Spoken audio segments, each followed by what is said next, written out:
এর সাথে আমাদের যে সম্পর্ক ছিল যে রমজানে আসলেই আমরা দেখতাম কি যে অনেক মানুষ কলকাতায় যেত বিভিন্ন শপিং এর জন্য। এবারের কলকাতা তো খুব চুপচাপ। আ এবং বাংলাদেশেই সবাই দেখা যাচ্ছে যে বাংলাদেশে বাজার-টাজার করছে এবং ঈদের খুবই শীঘ্রই ঈদ আসছে। আ আগের তুলনায় এবারের কলকাতায় তো ট্রেডটা সেরকম হচ্ছে না। আ এবং এতে কি আমাদের কোনো এফেক্ট হলো আমাদের দেশের যে কনজিউমার বাইং এর প্রোডাক্টস এর উপর? জিরো। হুম, হুম। কিছু এফেক্ট হয়নি। এটা তো আমি আগেও আপনাকে বলেছিলাম যে কলকাতা যদি ইন্ডিয়া যদি আমাদের প্রতি বৈরী ভাব পোষণ করে, they will be the loser, not us. আমাদের এমন একটা ঘৃণা করতে, করতে আমাদেরকে এমন একটা পর্যায়ে নিয়ে গেছে যে আমরা বয়কট শুরু করে দিলাম। তখনই কিন্তু ওদের বোঝা উচিত ছিল যে এটা যেন সর্বোচ্চ পর্যায়ে না যায়। সব দিক দিয়ে না যায়। সবার উপর আম জনতার দিকে না ঘুরে। না, সেটা ওরা করেই ছাড়লো। এখন দেখেন মাথা ঠোকরাচ্ছে ওরা। দেওয়ালে পিঠ থেকে গেছে ওদের।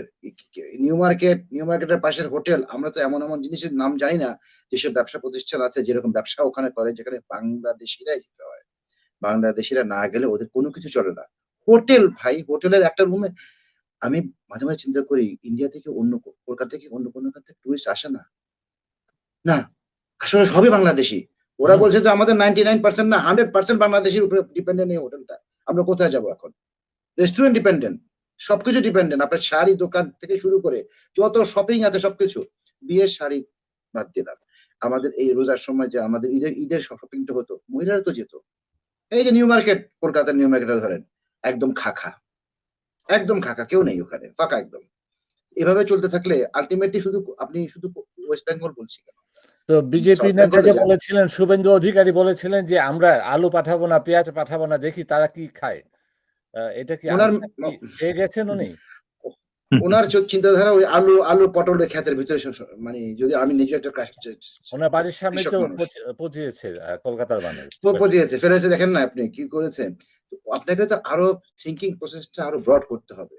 কিন্তু ওরকম উনার তো থিংকিং প্রসেসটা হচ্ছে না আমি যেখান দিয়েই পারি বাংলাদেশের জনগণের প্রতি এবং বাংলাদেশের প্রতি থ্রেট ছাড়া আমি কিছু দিব না। এই হুমকি ধামকি দিয়ে কিন্তু মিত্রতা হয় না। কি বলেন?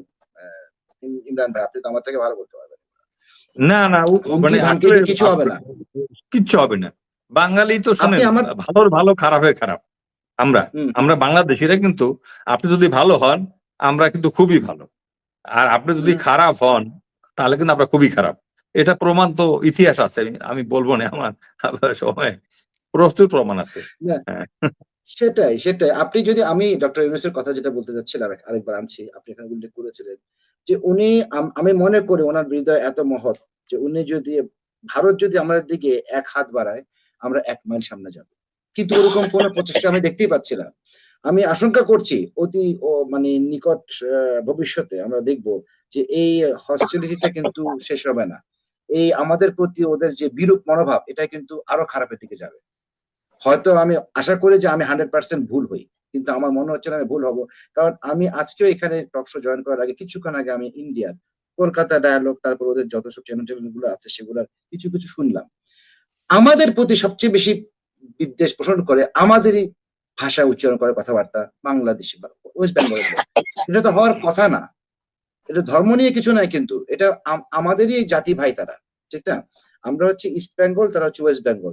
আর তো কোনো ডিফারেন্স তেমন নেই ধর্ম ছাড়া। ওখানেও তো মুসলিম আছে, এখানেও হিন্দু আছে। কোথায় যেসব প্রপাগান্ডা ওরা করেছে ওরকম কোনো কিছু সত্য হয়েছে? এখানে কোনো হিন্দু কখনোই কোনো মারামারির শিকার হয়নি। বাজে কথা সব উপরে।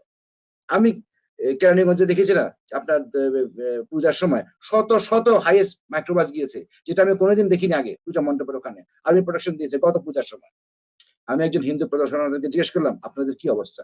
বললো আমরা খুব শান্তিতে আছি। কোনো সমস্যা নাই।